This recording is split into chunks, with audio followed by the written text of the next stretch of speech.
আমাদেরকে বাঁচান, আমাদেরকে সাহায্য করুন, সঠিক বিচার চাই। কেন সন্ত্রাসীরা আমাদের বাড়িতে হামলা করতেছে? কেন প্রতিনিয়ত আমাদেরকে হুমকি দিচ্ছে? কেন আমরা নিরাপত্তাহীনতা ভুগছি?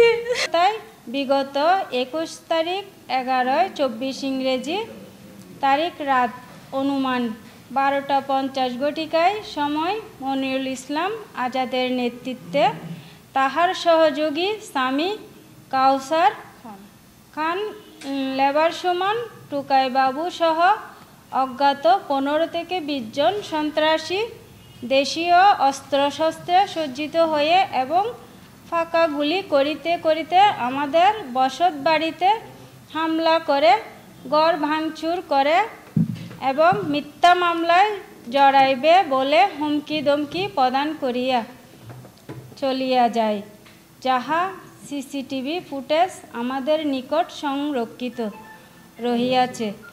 এই বিষয়ে স্থানীয় থানায় অভিযোগ করিতে গেলে থানা প্রশাসন কোনো ধরনের সহযোগিতা না করে আদালতের শরণাপন্ন হতে বলে।